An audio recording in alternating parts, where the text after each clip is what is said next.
Yan guys, linis na naman natin. Hugasan natin kasi kailangan malinis. Kahit may mga ano dito, galing sa palengke.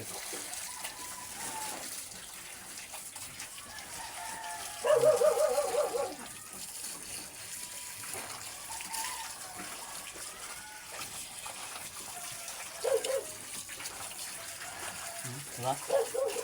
Kung di makauwa mo na ito ating trabaho nga. Hindi kami ng kamot, kami ng buhi. Kung panahon na guys, basta di ka na gawawa ng masama, hindi nakakahiya. Ha? Hindi naman yung patas dito guys eh. Natapo na kasi ano, tangay yung dumi.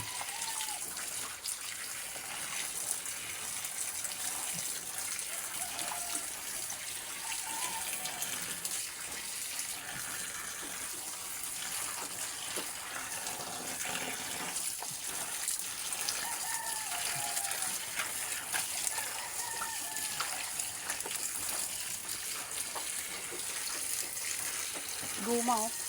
Ayan oh. Nanuhang kas tubig.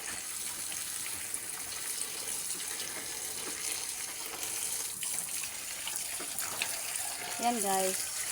Yung mga ulo ng talong. Ayan oh. Tinatanggal yan. Okra. Mga sili.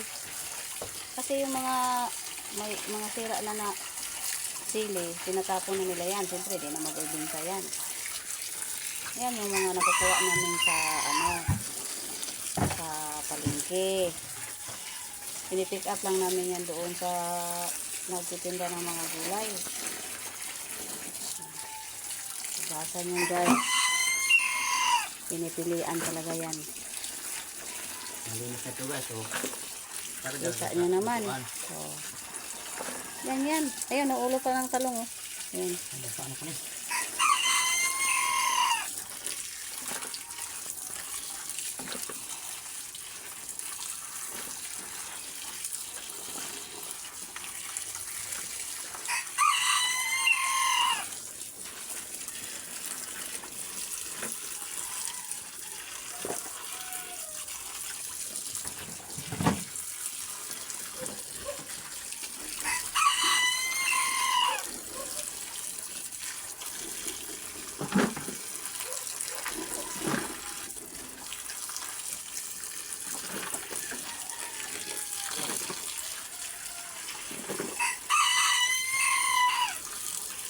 Ayan oh, kalamansi oh. Tatakpa na.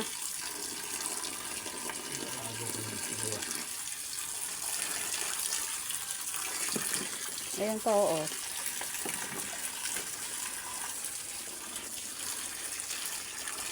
Hindi man kasi pwede pakain yung mga mga kalamansi. Yan yung mga talagang pinapakain sa alaga namin baboy.